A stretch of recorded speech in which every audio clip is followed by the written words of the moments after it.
विद्यार्थी मित्रांनो, आज आपण ग्रामसेवक भरतीमधील जो नवीन सिलेबस आहे त्यामधील कृषी विस्तार आणि माहिती तंत्रज्ञान हा घटक आपण आज बघणार आहोत. चला मग सुरुवात करूया. ह्या घटकामध्ये आपण संदेशवहन, संदेशवहनाचे प्रकार, त्याचे घटक, त्यातल्या अडचणी, विस्तार शिक्षण पद्धतीचं कार्य, त्याचं वर्गीकरण, वैयक्तिक संपर्क पद्धती, सामूहिक गट संपर्क पद्धती यासारख्या पद्धती आपण याच्यात बघणार आहोत. समूह संपर्क पद्धती, जाहीर सभा, त्याचे विविध प्रकार, तसे शेतीविषयक साहित्य,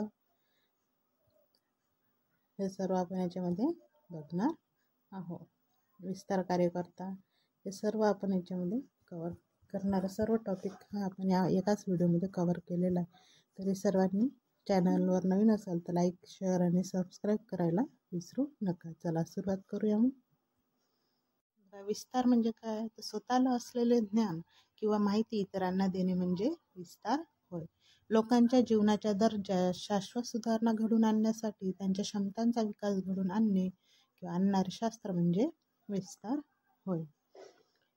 विस्तार शिक्षण म्हणजे लोकांना समजतील, पटतील अशा पद्धतीने त्यांना सुधारित पद्धतीचे ज्ञान देणारे व त्यांच्या विशिष्ट स्थानिक परिस्थितीनुसार त्यांना निर्णय घ्यायला मदत करणाऱ्या शैक्षणिक प्रक्रियेस विस्तार शिक्षण असे म्हणतात. याचं उद्दिष्ट म्हटलं तर ग्रामीण लोकांच्या आर्थिक, सामाजिक आणि सांस्कृतिक जीवनाचा विकास घडवून आणणे हे विस्तार शिक्षणाचे मूलभूत उद्दिष्ट आहे.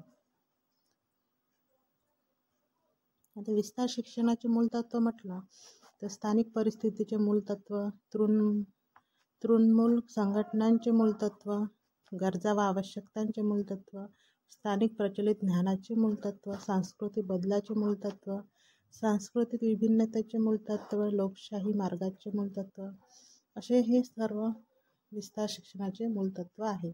सहकार्याचे, सहभागाचे, प्रशिक्षित विशेषज्ञाचे, उपजीशास्त्राचे, प्रत्यक्ष कृतीद्वारे शिक्षणाचे आणि विस्तार कार्यक्रमातील लवचिकतेचे मूलतत्व, हे सर्व मूलतत्व आपण यात अभ्यासणार आहोत. विस्तार शिक्षणाच्या पद्धती किंवा संदेशवहनाच्या पद्धती. विस्तार शिक्षण म्हणजे संदेशवहन, त्याच्या पद्धती कोणकोणत्या? तर त्यातली एक आहे व्यक्ती किंवा वैयक्तिक किंवा पारंपरिक पद्धती.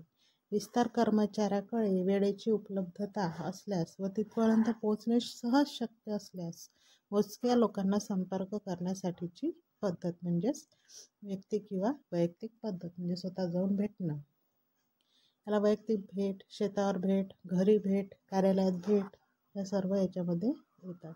याच्यावर प्रश्न विचारला जाऊ शकतो की वैयक्तिक भेट हे कशाचे उदाहरण आहे?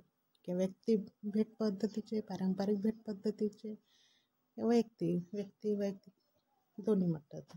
घरी भेट हे कशाचं उदाहरण आहे असे विचारू शकते. तर हे सर्व लक्षात ठेवायचं. याचे फायदे आणि तोटे बघूया आपण. शेतकऱ्यांचा विश्वास संपादन करण्यासाठी उपयुक्त. शेतकऱ्यांचा विश्वास संपादन करण्यासाठी उपयुक्त. 2. शेतकऱ्यांचे घर व शेताविषयी माहिती मिळते. दृष्टिकोन बदलण्यासाठी व मत परिवर्तन करण्यासाठी उपयुक्त आहे. गट व समूह संपर्क पद्धतीला पूरक आहे आणि प्रत्याभरण माहिती मिळण्यास उपयुक्त आहे. जसे याचे फायदे तसे याचे तोटे आहे. कारण की याला जास्त वेळ लागतो प्रत्येक व्यक्तीला भेटणं, घरी जाणे किंवा कार्यालयात भेटणं, त्याच्याशी वैयक्तिक माहिती घेणं, त्याला समजून सांगणं एकाला त्या दुसऱ्याला, यामुळे जास्त वेळ जातो. खर्चिक पद्धत आहे, कमी लोकांशी संपर्क होतो, काही शेतकरी आणि व्यक्ती दुर्लक्षित राहतात. हे याचे तोटे झाले. आता बघूया आपण गटसंपर्क पद्धत. समान उद्दिष्टासाठी एकत्र आलेल्या व परस्पर संदेशवहनात मग्न असलेल्या लोकांच्या मर्यादित समूहास गट असे म्हणतात. गट म्हणजे काय? समान उद्दिष्ट म्हणजे एकच उद्दिष्ट असलेले, एकत्र आलेले आणि परस्पर संदेशवहनात म्हणजे एकमेकाशी बोलण्यात मग्न असलेल्या लोकांचा मर्यादित समूह, त्यालाच आपण गट असे म्हणतो. विस्तार अधिकारी गटातील लोकांबरोबर संदेशवहनाचे कार्य करतो. यामध्ये संपूर्ण गटाचा सहभाग व गटाचा मतप्रवाह तयार होणे अपेक्षित आहे. गटचर्चा हा गटसंपर्क पद्धतीचा महत्त्वाचा भाग आहे. गटचर्चा हे कशाचे उदाहरण हे विचारलं तर गटसंपर्क पद्धतीचे. आता याचे पण तोटे आहेत.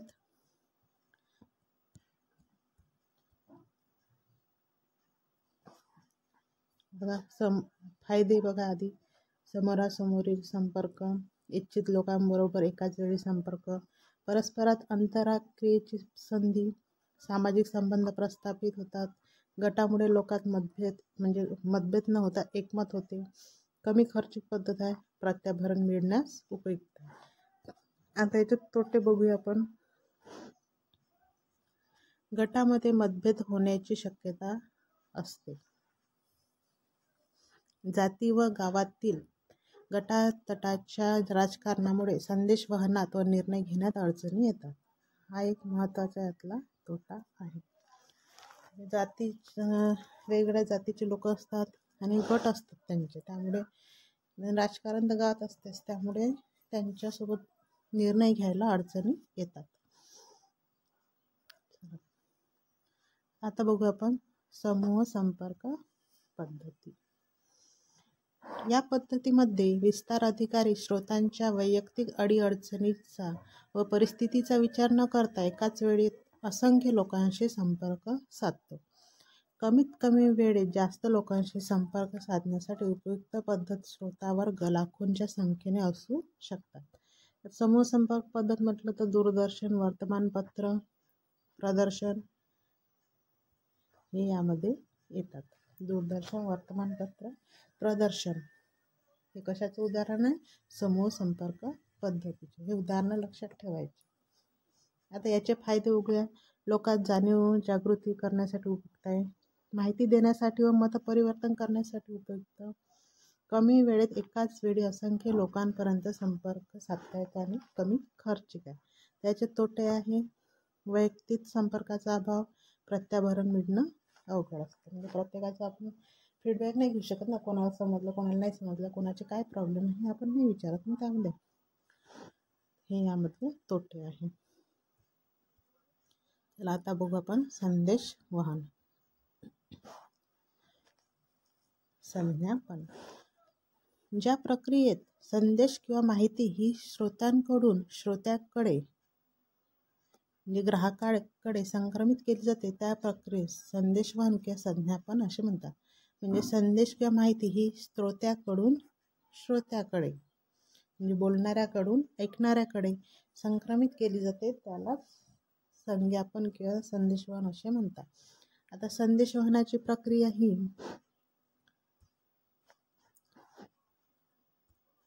अरिस्टॉटल प्रतिकृतीनुसार जर बघितली तर आधी वक्ता असतो, त्यानंतर आपण जे बोलतो ते वक्तव्य असते आणि मग नंतर ऐकणारा असतो. असे 3 भाग केलेले आहेत त्यांनी. बोलणारा, त्यानंतर काय बोलत आहे ते आणि एक ऐकणारा. रॉजर्स आणि शूमेकर यांची प्रतिकृती बघितलं तर पहिले श्रोता असतो जो बोलतो, त्यानंतर जो संदेश आहे तो असतो, नंतर कोणत्या मार्गाने बोलत आहे, कोणने बोलतो की समोरासमोर बोलतो तो मार्ग आहे, त्यानंतर ग्राहक आहे आणि त्या बोलण्याचा त्याच्यावर काय परिणाम होईल असे त्याने 5 प्रतिकृती सांगितले आहे. लिगनची प्रतिकृती म्हटलं तर संदेशवाहक आहे, त्यानंतर त्यानं संदेश जो देणार आहे ते आहे, मग तो कोणत्या मार्गाने संदेश देणार, तो संदेशवाहन मार्ग आहे, त्यानंतर त्या संदेशावर कोणते संस्कार केले त्याने ते आहे, कोणत्या भाषेत बोलत आहे, तो जोरात बोलत आहे, हळू बोलत आहे, प्रेमाने बोलत आहे, रागात बोलत आहे, ते त्याच्यावरचे संस्कार. त्यानंतर श्रोते संदेश ग्रहण करणारे आणि श्रोत्यांचा मग त्याला प्रतिसाद काय, ते हो म्हणतात, नाही म्हणतात, उत्तर काय ते त्यानुसार ते आहे. अशी याने 6 प्रतिकृती सांगितल्या आहे. अरिस्टॉटलच्या 3, रॉजर्सच्या 5 आणि याच्या 6. तर संज्ञापनाचे घटक म्हटलं तर संदेशवाहक म्हणजे संदेशवहन प्रक्रिया प्रत्यक्ष सुरू करणारी व्यक्ती होय, म्हणजे विस्तार कर्मचारी. म्हणजे जो स्वतः बोलणार आहे तो संदेशवाहक, म्हणजे कर्मचारीच माहिती सांगणार ना, म्हणून संदेशवाहक हा कर्मचारी आहे. संदेश म्हटलं तर संदेश काय राहील, त्यातली माहिती, जे माहिती सांगायची ते. संदेश वहनाचे मार्ग म्हणजे या पद्धतीने, या साधनांनी तो माहिती सांगणार ती, ज्याद्वारे आपण संदेश सांगणारा आणि ऐकणारा हे दोघं जोडल्या जाईल. म्हणजे तो माईकमध्ये सांगते की सहज सांगते, का लिहून सांगते, की मोबाईलने सांगते, हे त्यामधला संदेश वहनाचा मार्ग. संदेश संस्कार म्हणजे त्याच्यावर क्रिया करून दाखवणे, कशा पद्धतीने संदेशावर क्रिया केली जाते ते. संदेश ग्राहक, संदेश घेणारी व्यक्ती. संदेश ग्राहकाचे प्रकार: खरे अपेक्षित संदेश ग्राहक म्हणजे संदेशाची निर्मिती ज्यांच्यासाठी केली आहे असे लोक, म्हणजे शेतकरी. उपलब्ध संदेश ग्राहक म्हणजे ज्यांच्यासाठी संदेश नाही परंतु त्यांच्यापर्यंत संदेश पोहोचत असलेली व्यक्ती, म्हणजे गरज नाही पण थोडी ऐकायला जाणारी व्यक्ती. सक्रिय संदेश ग्राहक संदेशाची वाट पाहणारे व्यक्ती, म्हणजे प्रगतशील शेतकरी संदेशाची वाट बघतात ते. तर संदेश वहनात अडचणी: भौतिक अडचण असते, आवाज जात नाही, व्यक्तिगत अडचण असते, वातावरण, आरोग्य. मानसिक अडचणी: गैरसमज, बदलास विरोध. भाषिक अडचणी: भिन्न भाषा असतात त्यामुळेही प्रॉब्लेम जातात. आणि यांत्रिक बिघाड: संदेश वहनातील यांत्रिक अडचणी. खूप मोठी गर्दी असते तर लाऊडस्पीकर नसते, लाईट नसते, यामुळेही संदेश वहनात अडचणी येतात. आता विस्तार शिक्षण पद्धत बघूया आपण. विस्तार शिक्षण हे एक अनौपचारिक शिक्षण आहे. विस्तार शिक्षण हे एक अनौपचारिक शिक्षण आहे. हे तर पाठच करून टाकायचं, ही लाईन जशीच्या तशी पाठ. विस्तार शिक्षण पद्धती या शिकणाऱ्या व शिकविणाऱ्या व्यक्तीमध्ये सुसंवाद साधण्यासाठी पोषक वातावरणाची निर्मिती करते. विस्तार शिक्षण पद्धती शिकणाऱ्याने शिकविणाऱ्या व्यक्तीमध्ये सुसंवाद साधण्यासाठी पोषक वातावरणाची निर्मिती करते. तर विस्तार शिक्षण पद्धतीचं कार्य कोणतं आहे? शिकणाऱ्या व्यक्तीने ज्ञान आत्मसात करण्यासाठी सुसंवाद निर्माण करणे. शिकणाऱ्या व्यक्तींनी ज्ञान आत्मसात करण्यासाठी सुसंवाद निर्माण करणे. शिकणाऱ्यामध्ये नवनवीन गोष्टी शिकण्याची इच्छा निर्माण करणे. शिकणाऱ्या वेगवेगळ्या टप्प्यांचा वापर करणे. विस्तार शिक्षण पद्धतीचे वर्गीकरण. आता ते उपयोगावरून आणि स्वरूपावरून वर्गीकरण करण्यात आलेलं आहे. आता उपयोगावरून म्हटलं तर किती लोकांशी संपर्क साधला जातो यावरून ते वर्गीकरण आहे. त्यामध्ये व्यक्ती संपर्क येते, शेतावर किंवा घरी शेतकऱ्यांच्या भेट देणं, वैयक्तिक भेट देणं, कार्यालयात भेट देणं किंवा दूरध्वनीवरून चर्चा करणं. गटसंपर्क पद्धत: कृती प्रात्यक्षिक, परिणाम प्रात्यक्षिक, गटचर्चा आणि शैक्षणिक सहली. आणि समूह संपर्क पद्धतीत वार्तापत्र, प्रदर्शनं, परिपत्रके, आकाशवाणी, चित्रपट, नाटक, शेतीवाङ्मय, दूरदर्शन एवढं इत्यादी येतात. तसे हा पूर्ण चार्ट पाठच करून टाकायचा. IMP व्हिडिओ पॉज करायचा, पाठ करून घ्यायचा किंवा लिहून घ्यायचा कशावरती. याच्यात प्रश्न कसाही येऊ शकतो. उपयोगावरून वर्गीकरण आपण आतापर्यंत बघितलं, व्यक्ती संपर्क, गटसंपर्क आणि समूह संपर्क. आता आहे स्वरूपावरून वर्गीकरण. यामध्ये ते बोललेले शब्द, दूरध्वनीवरून बोलणे, कार्यालयीन भेट, शेतावर किंवा घरी भेट, सभा, हे बोललेलं स्वरूपावरून. आता लिहिलेले शब्द कोणते? वैयक्तिक पत्रे, परिपत्रक, वार्तापत्र, वाङ्मय.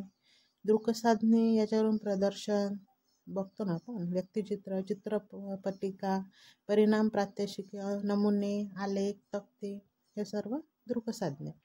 दृकश्राव्यामध्ये कृती प्रात्यक्षिक, नाटक, चित्रपट, दूरदर्शन हे सर्व कृती प्रात्यक्षिकमध्ये येते. हे सर्व पाठच करून घ्यायचं, इम्पॉर्टंट आहे. स्वरूपावरून किती त्याचे प्रकार पडतात आणि उपयोगावरून किती पडतात हे सर्व पाठ करायचं. वैयक्तिक संपर्क पद्धत जे आपण आताच बघितली. या पद्धतीत शेतकऱ्यांच्या आर्थिक, बौद्धिक, सामाजिक, सांस्कृतिक परिस्थितीची माहिती असणे आवश्यक असते. या पद्धतीत शेतावर किंवा घरी भेट देणं, वैयक्तिक भेट, विस्तार कार्यकर्त्याच्या कार्यालयात भेट, दूरध्वनीवरील चर्चा हे आपण करतो. शेतावर भेट देणं सविस्तरमध्ये आता शेतकऱ्याच्या शेतीविषयक समस्या, कौटुंबिक समस्या माहिती घेणे, नेते निवडण्यास मदत होते. शेतकऱ्याशी आपुलकीचे जिव्हाळीचे संपर्क स्थापित होते. ज्या शेतकऱ्यापर्यंत संपर्क माध्यम पोहोचू शकत नाही किंवा काही कारणास्तव ते सहभागी होऊ शकत नाही त्यांच्यासाठी उपयुक्त. मर्यादित म्हटलं तर विस्तार कार्यकर्ते जवळ मोबाईल पैसा आणि वेळेची आवश्यकता असते. कमी शेतकऱ्याशी संपर्क होतो, दरवेळेला भेट होणं आवश्यक होतेच असं नाही. ठराविक शेतकऱ्यांची भेट घेतल्यानं गैरसमज निर्माण होते. आता कार्यालयीन भेट म्हटल्यानंतर कार्यालयीन भेटीमध्ये स्वतः शेतीविषयक माहिती मिळवण्यासाठी विस्तार कार्यकर्त्याच्या कार्यालयात जाऊन भेट घेतो. त्या अधिकाऱ्याने माहितीपत्रक, परिपत्रक, वृत्तपत्र या साधनाचा उपयोग माहिती देण्यासाठी करावा असे या पद्धतीत अपेक्षित आहे. स्वतःहून भेट देणारा शेतकरी शिकण्यास उत्सुक असतो, हा त्याचा फायदा. तुलनेनं वेळ पैसा खर्चिक नाही. विस्तार कार्यकर्त्याविषयी शेतकऱ्याच्या मनात विश्वास निर्माण होतो. मर्यादा, कधी हजर राहत नाही, कधी शेतकरी स्वतःच्या अडचणी सांगू शकत नाही. सर्वसाधारण शेतकरी वेळ पैसा खर्च करून कार्यालयात भेट देण्यास जाण्यास तयार नसतो. याच्या मर्यादा झाल्या. आता वैयक्तिक पत्र, यात वैयक्तिक पत्रक देऊन देवाणघेवाण केली जाते विचारांची. याचे फायदे म्हटलं तर शेतकरी आपल्या समस्या योग्य पद्धतीने विस्तार कार्यकर्त्यासमोर पत्राद्वारे कडून त्वरित मदत मिळवतो. वेळेची पैशाची बचत होते. विस्तार कार्यकर्ता अधिक सहज होतो, तत्पर मदत करतो. परस्पर दृढ संबंध प्रस्थापित होतात. पोस्टल दिरंगाईमुळे माहिती मिळत नाही. निरक्षरता हा प्रमुख अडथळा, याच्या मर्यादा आहे. दूरध्वनीवरून चर्चा म्हटलं तर पूर्वकल्पना देणे, आमंत्रण देणे, एखाद्या कामाचा आढावा घेणे इत्यादीसाठी होतो. सुसंवाद साधण्याची सर्वात सोपी पद्धत, पैशाची व वेळेची बचत होते. हे याचे फायदे झाले. मर्यादा म्हटलं तर माहिती व अडचणीबद्दल सविस्तर बोलता येत नाही. हवी असलेली माहिती योग्य पद्धतीने विचारणा करता येत नाही. दूरध्वनी संचाची कमी प्रमाणात उपलब्धता ही याची मर्यादा झाली. आता गटसंपर्क म्हटलं होतं, याच्यामध्ये 2 किंवा अधिक व्यक्ती समान उद्देशाने एकत्र येऊन उद्देश सफल करण्याचा प्रयत्न करतात तेव्हा त्या समूहास सामाजिक गट असे म्हणतात. यामध्ये 15 ते 30 व्यक्तींचा समावेश असतो, हे लक्षात ठेवायचं. यामध्ये प्रात्यक्षिक, कृती प्रात्यक्षिक, परिणाम प्रात्यक्षिक, शैक्षणिक सहली, गटचर्चा इत्यादीचा समावेश होतो. आता प्रात्यक्षिकमध्ये प्रत्यक्ष पाहणे आणि कृती करणे यावर काही शेतकऱ्यांचा विश्वास असतात, तर ते नवीन कौशल्य शिकण्याच्या व वाढविण्यासाठी दृष्टीने प्रयत्न केले जातात. कृती प्रात्यक्षिक म्हटलं तर एखादी नवीन गोष्ट कशी आहे, कशी करायची, कशा पद्धतीने करता येते हे नवीन कौशल्य आत्मसात करण्याच्या उद्देशाने ही पद्धत वापरतात. म्हणजे कलम करणे, बीज प्रक्रिया हे याचे उदाहरण झाले.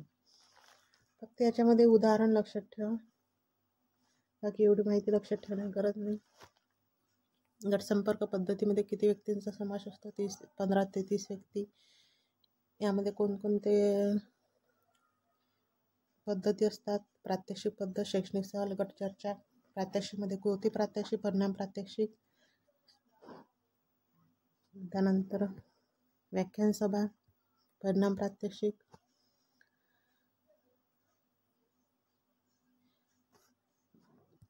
त्यानंतर सहलीमध्ये लोकांना प्रत्यक्ष डोळ्याने पाहण्याची संधी प्राप्त होत असल्याने त्यांचं लोकशिक्षण अध्ययन प्रभावी होते.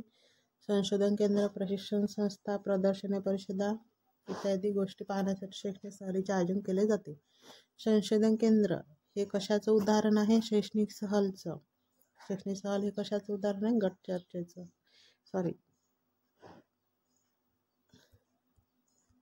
कशाचं उदाहरण आहे? गटसंपर्क पद्धतीचं. गट चर्चा म्हटलं चालते, गट संपर्क म्हटलं चालते. याचे उद्दिष्ट म्हटलं तर निश्चित झालेल्या उपाययोजनांवर गट चर्चा बघा. 2 किंवा 2 पेक्षा जास्त व्यक्ती आपले समान प्रश्न सोडवण्यासाठी माहिती आणि विचारांची एकमेकांशी संभाषणाद्वारे जी देवाणघेवाण करतात त्यांना गटचर्चा असे म्हणतात. गट जितका लहान तेवढी चर्चा अधिक परिणामकारक ठरते. गटात व्यक्तींची संख्या 25 ते 30 पेक्षा जास्त असू नये. उद्देश असतो लोकांच्या समस्यांची माहिती करून देणे, घेणे आणि त्यावर उपाययोजना सुचविणे. निश्चित झालेल्या उपाययोजनांवर कार्यक्रमांची आखणी करणे. आणि गट चर्चेचे प्रकार म्हटलं तर गट चर्चेचे प्रकार: जाहीर वादविवाद, चर्चालेख, गोलमेज चर्चा, परिसंवाद.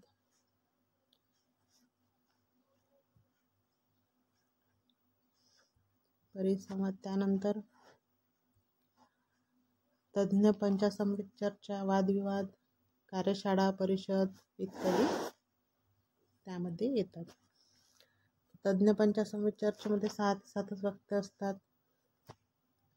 कार्यशाळेमध्ये व्यक्ती मार्गदर्शन, परिषदा, कार्यकारी गट, प्रात्यक्षिकाद्वारे प्रशिक्षण इत्यादी भर दिला जातो. परिषद म्हटलं तर ते 2 ते 3 दिवस चालते.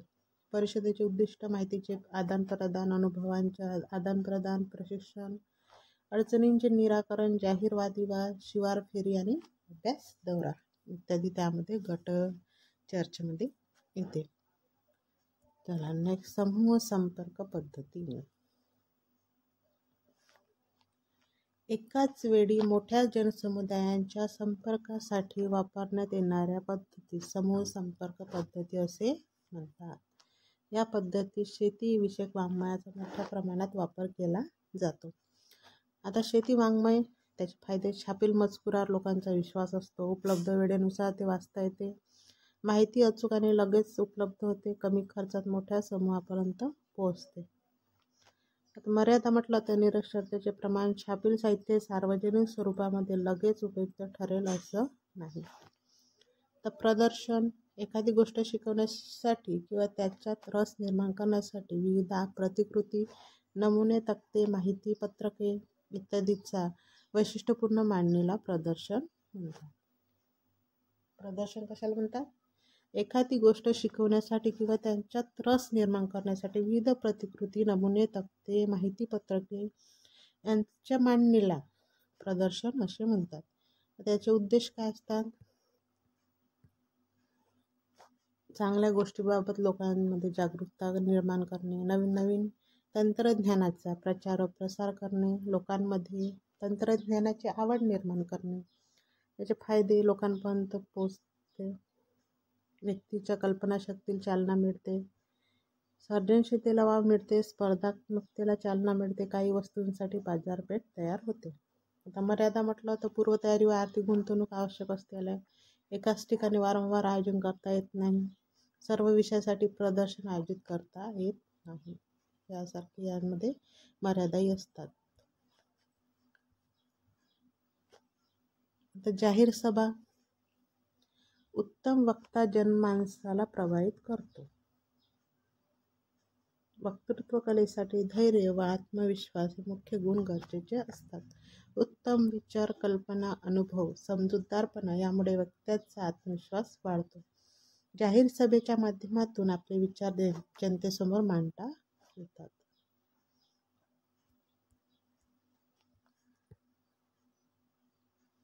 आता बघूया आपण शेतीविषयक साहित्य प्रकार. शेतीविषयक साहित्य प्रकारामध्ये आपण कृषी विस्तार करण्यासाठी ज्या कोणत्या साधनांचा वापर करणार ते आता बघूया. पहिला आहे परिपत्रक.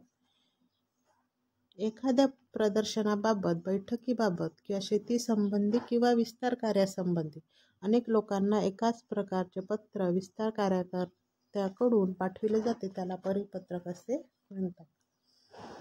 एखाद्या प्रदर्शनाबाबत किंवा बैठकीबाबत किंवा शेती संबंधी किंवा विस्तार कार्यासंबंधी अनेक लोकांना एकाच प्रकारचं पत्र लिहून जे विस्तार कार्यकर्ते पाठवतात त्याला परिपत्रक असे म्हणतात.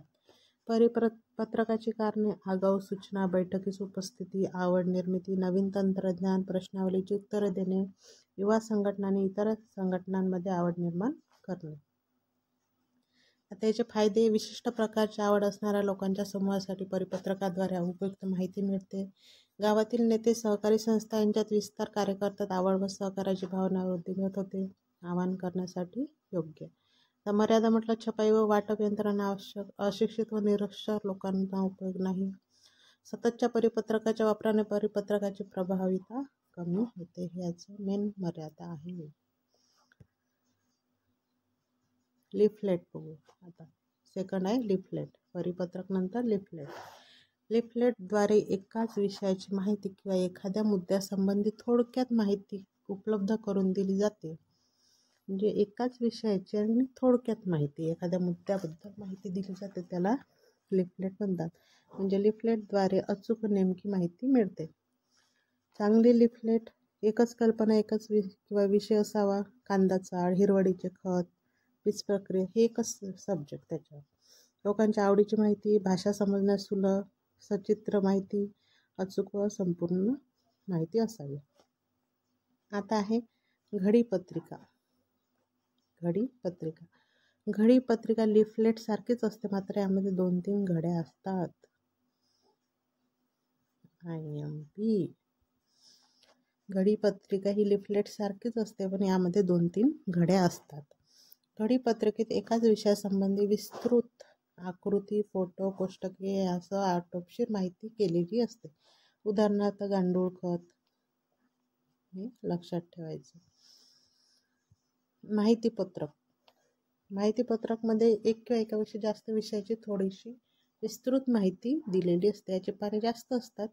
शेतकरी व तांत्रिक कर्मचारी यांच्यासाठी माहितीपत्रिका उपयुक्त ठरते. या पुस्तिका ही माहितीपत्रिकेपेक्षा मोठी असते. एखाद्या किंवा एकापेक्षा जास्त विषयाची विस्तृत माहिती पुस्तिकेत असते. म्हणजे द्राक्ष निर्यात. यामध्ये द्राक्ष लागवडीपासून तर काढणीपासून निर्यातीपर्यंत, साठवणुकीपर्यंत सर्वच येते. त्याला पुस्तिका म्हणतात. बातमी. एखाद्या आपल्या परिसरातील घडणाऱ्या गोष्टींची वेळेवर मिळालेली माहिती म्हणजे बातमी होय. आता बातमी कशी असावी? बातमीचे प्रथम मुख्य वाक्य असावे. बातमीमध्ये कोणी, कोठे, कशासाठी, केव्हा, काय व किती या प्रश्नांची उत्तरे असावीत. साध्या सरळ भाषेचा उपयोग असावा. बातमी अचूक व निर्दोष असावी. बातमी सकारात्मक बदलाचे आवाहन असावे.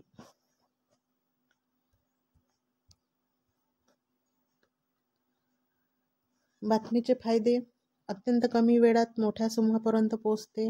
वेळेच्या वेळी माहिती पुरविण्यास योग्य मार्ग आणि कमी खर्च. काय त्याच्या मर्यादा: अशिक्षित व न वाचणाऱ्या लोकांसाठी उपयुक्त नाही. प्रशिक्षणाची गरज आहे.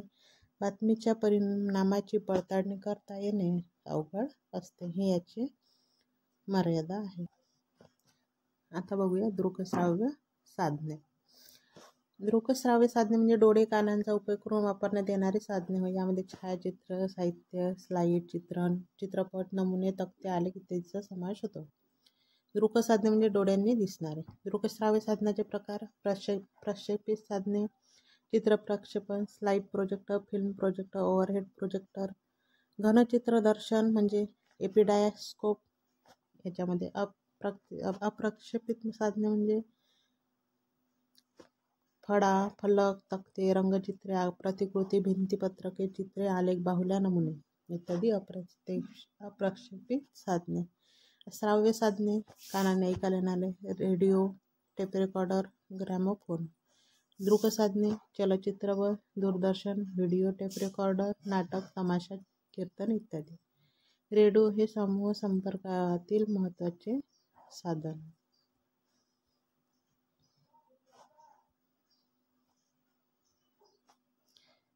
संवाद, भाषणे, लोकगीते, नाटक, शेतीशाळा, शेतीविषयक प्रश्नोत्तरे इत्यादीची माहिती देणे. बाजारभाव, हवामान, बातम्या, घडामोडी शेतकऱ्यास ऐकण्यास मिळाल्याने फायदा होतो. सर्व थरापर्यंत कमी अवधीत संदेश पाठवला जातो. दूरदर्शन: करमणुकीबरोबर शेतीविषयक माहिती, तज्ज्ञांचा सल्ला, हवामान इत्यादीची माहिती जाते. एक मार्गी देवाणघेवाण होते. चित्रपट: लोकशिक्षणाचे प्रभावी माध्यम. निरक्षर लोकांपर्यंतही पोहोचता येते.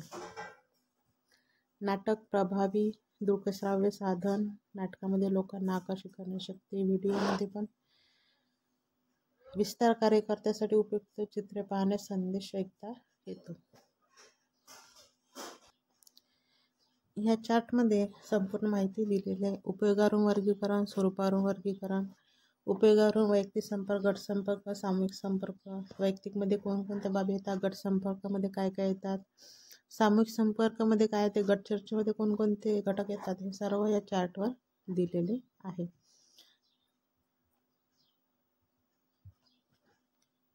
चार्ट पाठ करून घ्यायचा. त्यानंतर विस्तार शिक्षणाचं उपयोगावरून आणि स्वरूपावरून बघितलं तर बोललेले शब्द, लिहिलेले शब्द, दृकश्राव्यामध्ये दृक साधने, दृकश्राव्य साधने, हे सर्व याच्यावरती दिले आहे. सभा, शेतकऱ्यांच्या घरी भेटी, कार्यालयात भेटी, दूरदर्शनवर भेट, दूरदर्शनवर बोलणे, दूरध्वनीवर बोलणे, लिहिलेले शब्द, शेतीविषयक वाङ्मय, वार्तापत्र, वैयक्तिकपत्र, परिपत्रक, दृकसाधने, परिणाम, प्रात्यक्षिक, प्रदर्शनी, भित्तिपत्रिका, तक्ते, आलेख, छायाचित्र, स्लाईड, फिल्म स्ट्रीप. दृकश्राव्यामध्ये दूरदर्शन, नाट्य, संगीत, तमाशा, चित्रपट इत्यादी हे सर्व पाठ करायचे. त्यानंतर विस्तार शिक्षण सामूहिक संपर्क. याच्यामध्ये सर्वसाधारण सभा, शेतीविषयक वाङ्मय, दृकश्राव्य साधने. सर्वसाधारण सभा म्हटलं तर व्याख्यान, चर्चा, माहितीयुक्त तक्त्यासह व्याख्यान, फिल्मपट्टी, सार्वजनिक संवाद, भाषण. शेतीविषयक हस्तपत्रिका, घडीपत्रिका, पुस्तिका, समाचार पत्रिका, परिपत्रक, तक्तेचे प्रकार, आलेख. त्यानंतर दृकश्राव्यामध्ये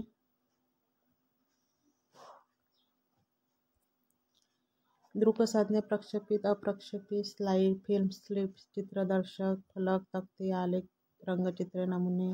दृकश्राव्यामध्ये चलचित्रपट, दूरचित्रवाणी, व्हिडिओ टेप, नाटक, तमाशा, कीर्तन. श्राव्यमध्ये gramophone, radio, tape recorder, wire recorder, हे सर्व IMP आहे, पाठ करून घ्यायचे. यानंतर विस्तार कार्यकर्ता. विस्ताराचे कार्य करत असताना लोकांच्या ज्ञानाची पातळी, लोकांच्या गरजा विचारात घेऊन ते काय पाहू शकतील, काय शिकू शकतील, काय ऐकू शकतील या बाबी लक्षात घेऊन जो कार्य करतो त्याला विस्तार कार्यकर्ता असे म्हणतात. म्हणजे लोकांचे ज्ञान कसे आहे त्यानुसार ते व्यक्ती कितपर्यंत समजू शकते किंवा कितपर्यंत आत्मसात करू शकते, त्यानुसार जी माहिती तयार करून कार्य करतो त्याला विस्तार कार्यकर्ता असे म्हणतात. त्याचे गुण: कामाविषयी श्रद्धा, विश्वास असावा, चांगले वर्तन, अवघड परिस्थिती मात करण्याची क्षमता, अमर्याद सहनशीलता, चिकाटी, कामाविषयी दृष्टी, जिद्दीचे प्रयत्न करण्याची क्षमता, धैर्य असणारा, नेतृत्वाला प्रेरणा देणारा, आशावादी असावा. शेतकरी व त्याच्या कुटुंबाचे राष्ट्रीय विकासातील महत्त्वाबाबत श्रद्धा असावी.